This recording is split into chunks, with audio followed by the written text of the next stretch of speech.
He promised sweeping tariffs, and now Donald Trump has delivered, bringing the world to the brink of an all-out trade war. The US president wants to usher in a new golden era for America, but to do it, he's hitting friends and foes with heavy duties. All Australian exports to the US will cop a 10% tariff, the lowest of any nation. We begin our coverage with National Affairs correspondent Jane Norman. My fellow Americans, this is Liberation Day. On the lawns of the White House Rose Garden, Donald Trump's vision for America First is realised. It's our declaration of economic independence. Armed with his tablet of Trumpian trade truths, he listed America's biggest targets. If you look at that, China, first row. China and Japan among the heaviest hit, as Liberation Day delivered double-digit tariffs on dozens of countries.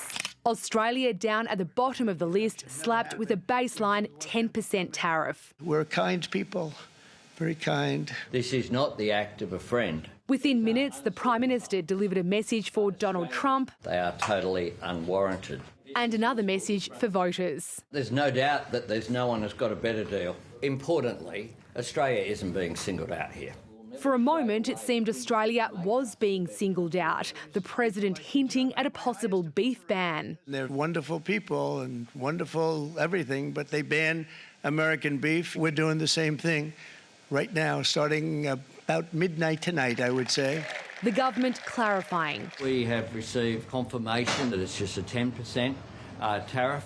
Relief too that pharmaceuticals and gold have been carved out altogether. The Prime Minister has been weak and missing in action. Peter Dutton's demanding the Prime Minister pick up the phone and do a deal with Donald Trump. I do believe that we could have achieved a different outcome. Suggesting Australia's defence relationship be used as a bargaining chip. In resolving this matter, will centre around the defence relationship. With farmers in the firing line, the government's rolling out support.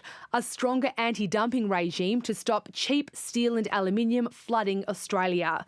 $50 million to help farmers find new markets, interest-free loans for exporters and a strategic reserve for critical minerals. As businesses and consumers scramble to adapt to the chaos on the campaign trail, the two leaders are doing a delicate dance. Peter Dutton's eager to distance himself from Trumpian politics while claiming he has what it takes to seal a deal with the president. Anthony Albanese, on the other hand, appears to have made the calculation that public sentiment is souring towards Trump. This will have consequences for how Australians see this relationship. It's taken a dip. The task now to get it back on stable footing.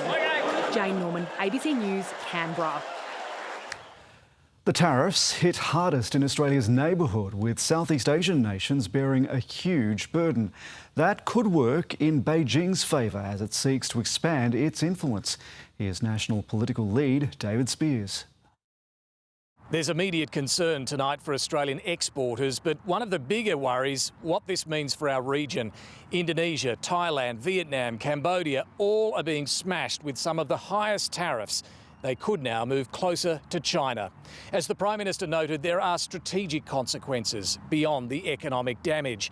The Trump administration's already upset the Pacific with its climate policies. Now it's Southeast Asia being punished on trade. This could become a moment of realignment.